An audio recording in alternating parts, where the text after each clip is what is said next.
పరమశివుడు పార్వతీదేవితో అంటాడు, ఓ పార్వతీ, కాశీపట్టణానికి ఉన్నటువంటి వైభవం ఏమిటో తెలుసా?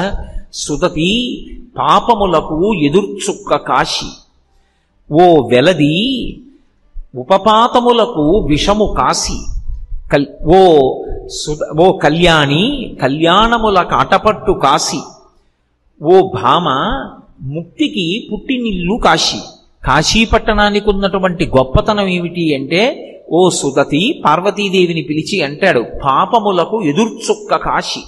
కాశీపట్టణం లోపలికి వెడుతుంటేనే రోమకూపములను ఆశ్రయించి ఉన్నటువంటి పాపరాశి పక్షి రూపంలో ఎగిరిపోయి చెట్లని పట్టుకుని ఉంటాయి. మళ్ళీ వాడు బయటికి వస్తాడేమోనని 9 రాత్రులు కాశీపట్టణంలో ఎవరు పులిమేర దాటకుండా గడుపుతారో ఇక వాడు మళ్ళీ 9 నెలలు అమ్మ కడుపులో పడుకోవలసిన అవసరం పోయింది. కాబట్టి ఇక ఆ పాపములు ఆ వ్యక్తిని పట్టుకుని ప్రయోజనం ఉండదు. కాబట్టి ఇక ఆ పాపములు అక్కడతో వెళ్ళిపోతాయి, ఇక వ్యక్తిని పట్టుకోవు. అందుకే కాశీపట్టణంలోకి ప్రవేశించాలంటే కాలభైరవుని యొక్క అనుమతి ఉండాలి. అటువంటి వైభవం కలిగినటువంటి కాశీపట్టణం పాపములకు ఎదుర్చుక్క కాశీ. పాపములను కాల్చేస్తుంది కాశీపట్టణం. రెండవది, ఆ కాశీపట్టణానికి ఉండేటటువంటి గొప్పతనం ఏమి అంటే, అది ఉపపాతములకు విషము కాశీ. పాతకములు అని పంచమహాపాతకాలు ఉంటాయి. పవిత్రమైన సభలో ఇప్పుడు ఆ పంచమహాపాతకాల గురించి మాట్లాడటం ఎందుకు? ఆ పంచమహాపాతకాలంత స్థాయి కాకపోయినా భయంకరమైన పాపాలు ఉంటాయి, ఉపపాతకాలు అంటారు.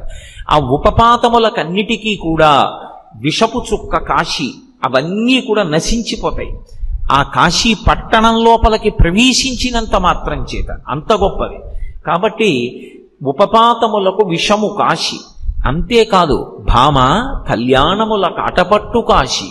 సమస్తమైన సుఖములను పొందడానికి కాశీపట్టణం యొక్క ప్రవేశం అంత గొప్పతనాన్ని ఇస్తుంది.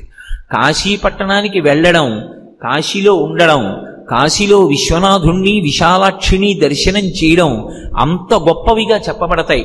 మనం కోరక్కర్లేదు, కోరకుండానే మన జీవితంలో మనకి కావలసినటువంటి సమస్త సుఖములను కూడా కాశీపట్టణం ఇస్తుంది.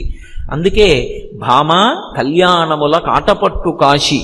అటువంటి కాశీలో మోక్షమునకు పుట్టినిల్లు కాశీ. అసలు కాశీపట్టణంలో మోక్షం పుట్టింది. ఆ కాశీ వెళ్ళినటువంటి వాడికి మోక్షం లభించకపోవడం అన్నది ఉండదు. కాశీపట్టణంలో శరీరం విడిచిపెట్టినటువంటి వాడికి పరమశివుడు వచ్చి తారక మంత్రాన్ని ఎలా ఉపదేశం చేస్తాడు, ఎలా మోక్షాన్ని ఇస్తాడు అన్న విషయాన్ని నిన్ననే నేను మీతో మనవి చేసి ఉన్నాను.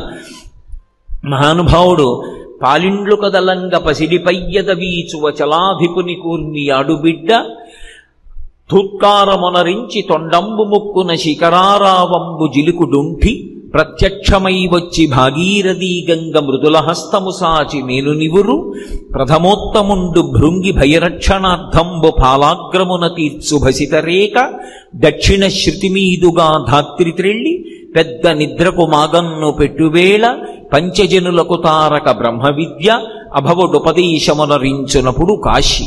కాశీ అవిముక్త పట్టణం. అందుకే అనిశంబు మన చేత అవిముక్తమయ్యుంట ముగ్ధాక్షి ఇది అవిముక్తమయ్యే మనకు ఆనందంబునరించుగా ఉన్న ఆనంద విపినాభిధానమయ్యే సంవసింతు మహాశ్మశాన భూముల నేగాన నేనుంట ఇది మహాశ్మశానమయ్యే నూరంత పృద్దుండ రుద్రుండ నేగాన రుద్రుండ నేనుంట ఇది రుద్ర గేహాఖ్యయ్యే అంటాడు పరమశివుడు.